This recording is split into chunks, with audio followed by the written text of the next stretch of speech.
Assalamualaikum warahmatullahi wabarakatuh. Perkenalkan, nama saya Rahmawati dengan nomor NPM 201914145000843. Di sini saya ingin mempresentasikan seminar proposal yaitu tentang hubungan antara motivasi belajar dengan aktivitas belajar. Sebelum saya memulai seminar proposal hari ini, yang saya hormati dosen pembimbing Bapak Rendika Valeri, SPD, M. Selanjutnya, latar belakang. Pengalaman pendidikan yang mendidik secara positif membutuhkan apa yang disebut penghibur atau dukungan, biasanya disebut inspirasi. Inspirasi dalam mendidik pengalaman pendidikan sangat berperan penting dalam menunjang jiwa belajar siswa dan diperlukan dalam dunia sekolah. Pentingnya inspirasi terkait dengan pengakuan materi ilustrasi oleh siswa dari instruktur mereka. Ada kalanya mahasiswa membutuhkan inspirasi akan mempengaruhi cara paling umum mendominasi materi yang diajarkan oleh siswa instruktur. Inspirasi merupakan pendorong utama siswa dalam belajar. Mahasiswa yang membutuhkan mengetahui sesuatu daripada apa yang dia sadari adalah tujuan yang perlu dicapai siswa selama pembelajaran.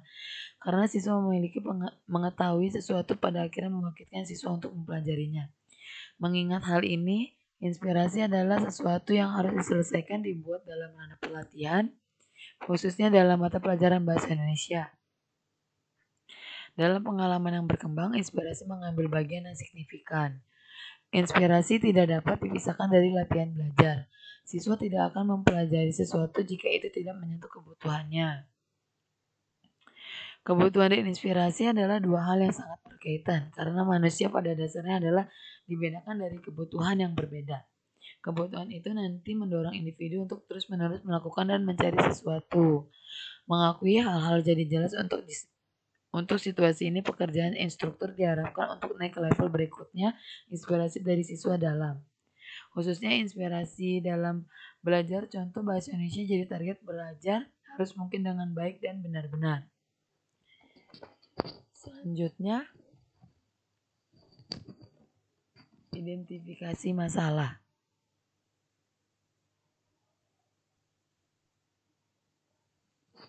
Di sini yang pertama, apakah siswa mengalami masalah untuk mendorong diri mereka sendiri?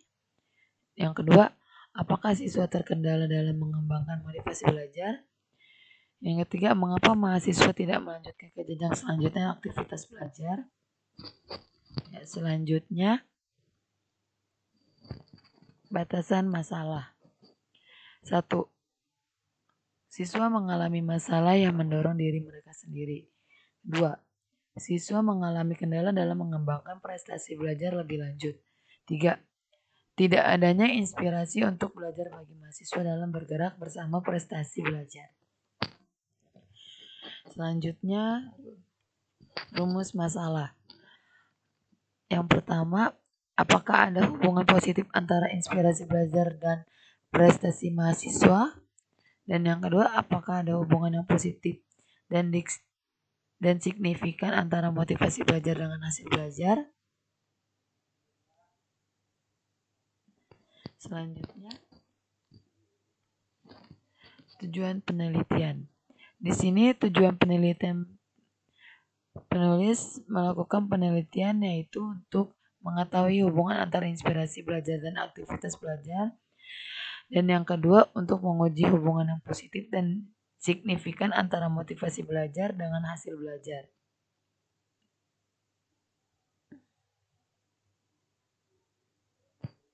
Selanjutnya,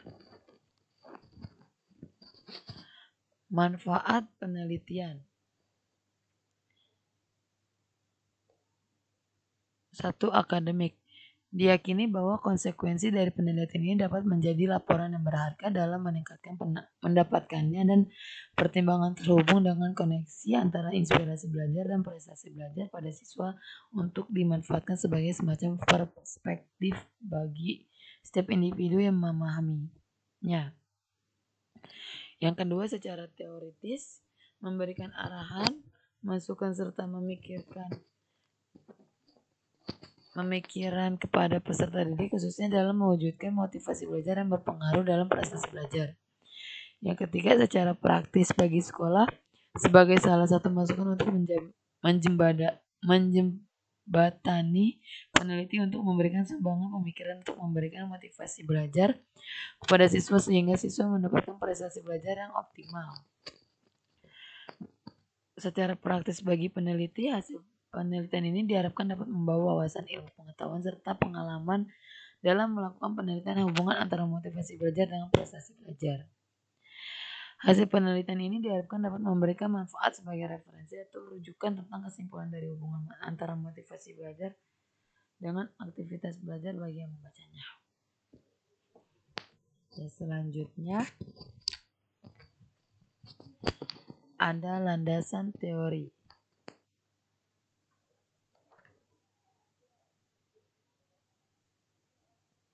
Yang pertama ada motivasi belajar. Motivasi adalah sebuah karya untuk mengembangkan atau membuat sebuah perkembangan untuk mencapai tujuan tertentu. Ada begitu banyak bahkan individu pun normal pemberitahuan dengan maksud untuk menunjukkan mengapa seseorang mewujudkannya sesuatu. Rasional dirincikan sebagai karya yang mendorong seseorang untuk menindaklanjuti dengan sesuatu. Motivasi memiliki fondasi yang mendasari dari bahasa Latin mover dan itu menyiaratkan gerakan atau keinginan untuk bergerak dengan cara ini. Memberikan inspirasi dapat diuraikan dengan memberikan dorongan jadi sesuatu terbangun untuk bergerak. Yang kedua,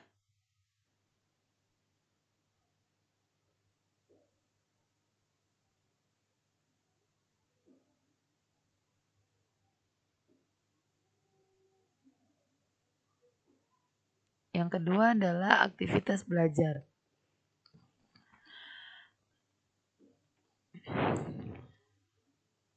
Menurut Sadirman 2012.200, aktivitas belajar adalah aktivitas belajar merupakan aktivitas yang baik bersifat fisik maupun mental. Sehingga dalam kegiatan belajar kedua aktivitas itu harus selalu ada karena aktivitas tersebut saling berkaitan. Hal ini menunjukkan bahwa setiap individu yang belajar harus dinamis. Mengingat penilaian ini adalah normal bahwa pendidik dapat membuat latihan belajar siswa. Belajar membutuhkan gerakan, karena dalam kasus seperti ini tidak ada tindakan. Pengalaman yang berkembang mungkin tidak terjadi secara ideal. Dan yang ketiga,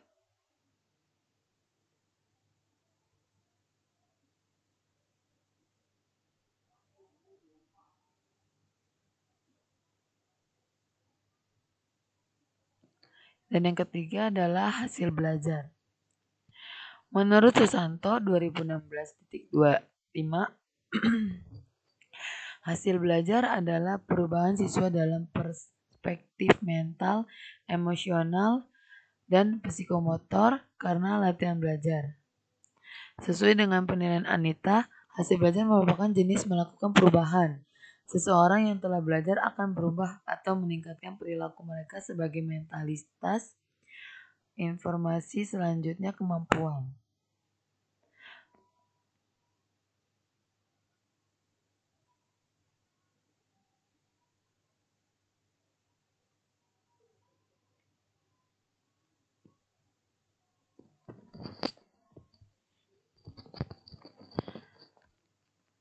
Dan yang keempat, hubungan motivasi dan aktivitas belajar siswa dengan hasil belajar. Proses pembelajaran dapat berjalan dengan baik karena adanya motivasi belajar dari siswa untuk mengetahui hal-hal baru.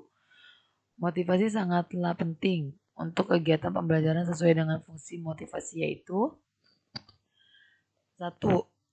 Mendorong terjadinya suatu perbuatan. Tanpa adanya motivasi maka tidak terjadi suatu perbuatan seperti belajar. Dan yang kedua, motivasi berfungsi sebagai pengarah. Artinya, mengarahkan perbuatan untuk mencapai tujuan yang telah ditentukan. Dan yang ketiga, motivasi sebagai penggerak. Artinya, Menggerakkan perbuatan yakni besar kecilnya motivasi dapat menentukan cepat atau lambatnya suatu perbuatan. Motivasi dan aktivitas belajar merupakan faktor intern yang mempengaruhi hasil belajar siswa. Hasil belajar siswa yaitu adanya perubahan pada siswa dalam aspek kognitif, afektif, dan psikomotorik sebagai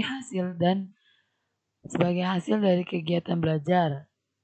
Hal ini sejalan dengan pendapat Anita, hasil belajar suatu bentuk perubahan tingkah laku seseorang yang sudah belajar maka akan merubah atau mempertambah perilakunya berupa sikap, penguasaan, nilai-nilai, pengetahuan, dan keterampilan. Ya, selanjutnya di sini ada kerangka berpikir. Ada hubungan motivasi dan aktivitas belajar dengan hasil belajar. Motivasi belajar X1 ini ada nomor 1, tekun menghadapi tugas. 2, ulet menghadapi kesulitan. 3, menunjukkan minat terhadap bermacam-macam masalah. 4, lebih senang bekerja mandiri. 5, cepat bosan pada tugas-tugas yang rutin. Dan aktivitas belajar X2. 1 ada visual activities, 2 oral activities, 3 listening activities, 4 reading activities, 5 drawing activities, 6 mental activities, 7 emotional activities.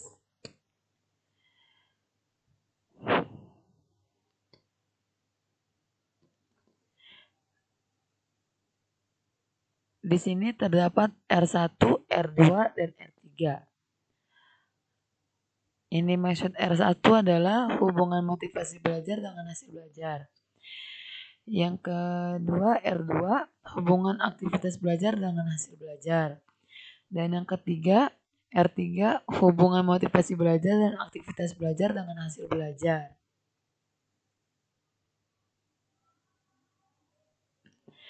Jadi, jika siswa memiliki motivasi belajar yang tinggi dan aktivitas belajar yang baik, maka akan mendapatkan hasil belajar yang optimal.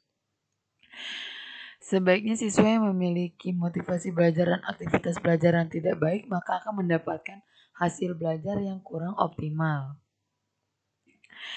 Jadi, variabel bebas dalam penelitian ini adalah motivasi belajar X1 dan aktivitas belajar X2 dengan variabel terikat adalah hasil belajar Y.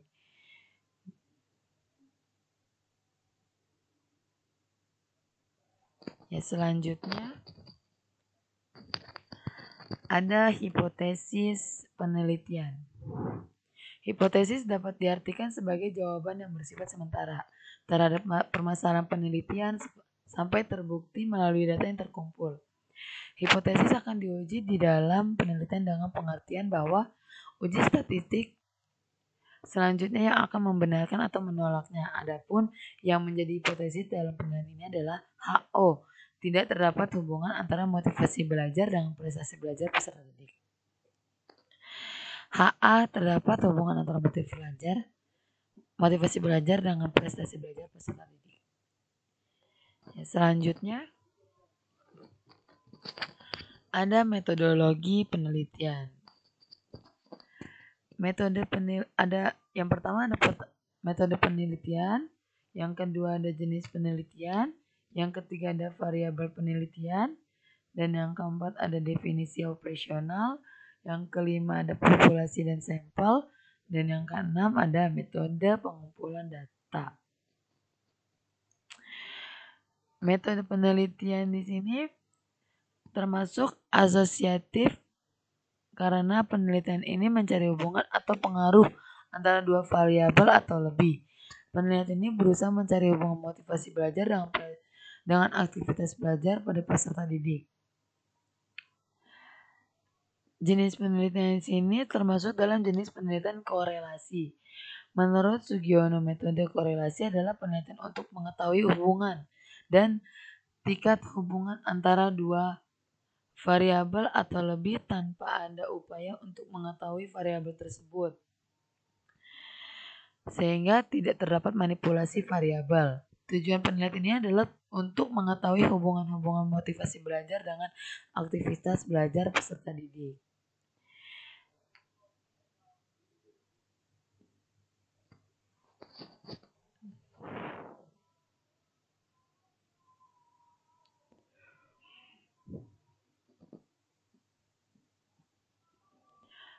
Variabel penelitian secara teoritis, variabel didefinisikan sebagai atribut seseorang atau objek yang memiliki variasi atau satu orang dengan yang lain atau objek yang satu dengan objek yang lain. Variabel penelitian merupakan segala sesuatu yang ditetapkan oleh peneliti untuk dipelajari sehingga diterima informasi tentang hal yang akan diteliti tersebut.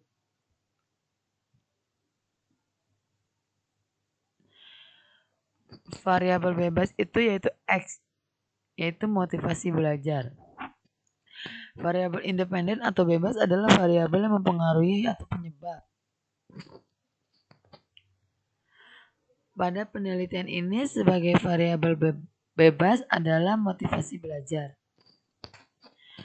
Variabel terikat yaitu Y, aktivitas belajar. Variabel dependen atau terikat adalah variabel yang keberadaannya bergantung pada variabel bebas. Pada penelitian ini sebagai variabel terkait adalah aktivitas belajar. Selanjutnya ada definisi operasional.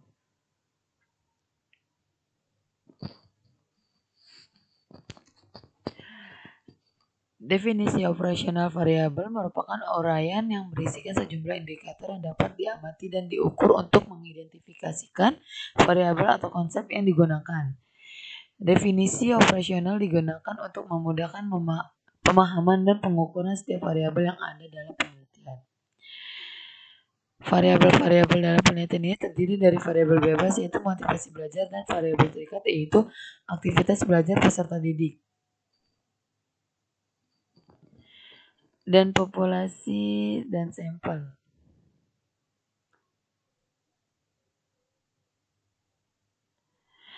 Populasi adalah wilayah generalisasi yang terdiri dari objek atau subjek yang mempunyai kualitas dan karakteristik tertentu yang ditetapkan oleh peneliti untuk dipelajari dan kemudian ditarik kesimpulannya. Sampel adalah bagian dari populasi yang dijadikan objek dalam penelitian dan dianggap dapat mewakili seluruh populasi. Hal ini sejalan dengan yang dikemukakan Sugiono bahwa sampel adalah bagian dari jumlah dan karakteristik yang dimiliki oleh populasi tersebut.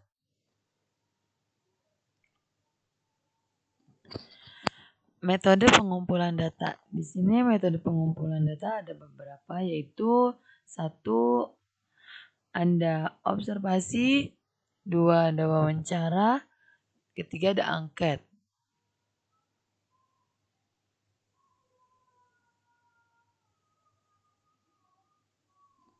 Ya, observasi di sini menurut Suharsini Arikunto bahwa observasi bukanlah sekedar mencatat tetapi juga mengadakan pertimbangan kemudian mengadakan penilaian ke dalam suatu skala bertingkat.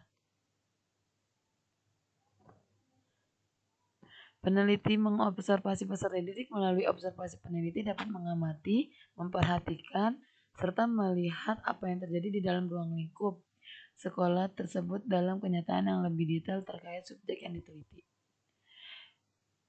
Yang kedua, wawancara Esterberg mendefinisikan wawancara atau interview adalah merupakan penentuan dua orang atau bertukar informasi dan ide melalui tanya jawab sehingga dapat dikonstruksi makna dalam satu topik tertentu.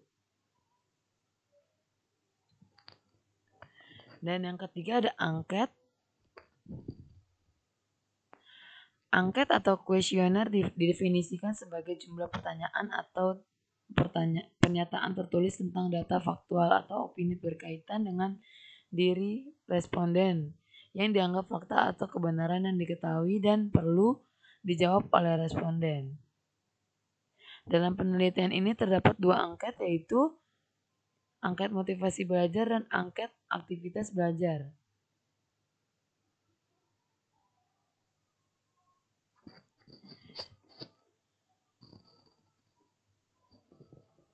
Di sini ada kriteria motivasi belajar, yaitu interval 90 sampai 120 kriterianya tinggi. Dan interval 61 sampai 91 kriterianya sedang. Interval 30 sampai 60 kriterianya rendah. Dan kriteria aktivitas belajar pun sama. Dari interval 83 sampai 95 itu tinggi, 70 sampai 82 itu sedang, 57 sampai 69 itu rendah. Oke, selanjutnya. Ya, sudah selesai presentasinya. Kesimpulan dari presentasi saya, penelitian yang dilakukan menunjukkan bahwa motivasi belajar peserta didik mempunyai hubungan yang kuat dengan aktivitas belajar, karena motivasi belajar penting untuk meningkatkan aktivitas belajar kita sendiri, dan kita sendiri yang mengetahui bagaimana cara belajar kita yang nyaman, yang fokus, dan yang memahami pelajaran tersebut. Ya, cukup sampai di sini presentasi saya selaku penulis dari judul hubungan motivasi belajar dengan aktivitas belajar. Apabila ada kekurangan atau kesalahan yang tidak disengaja, mohon maaf. Wabillahi taufiq wal hidayah. Wassalamualaikum warahmatullahi wabarakatuh. Terima kasih.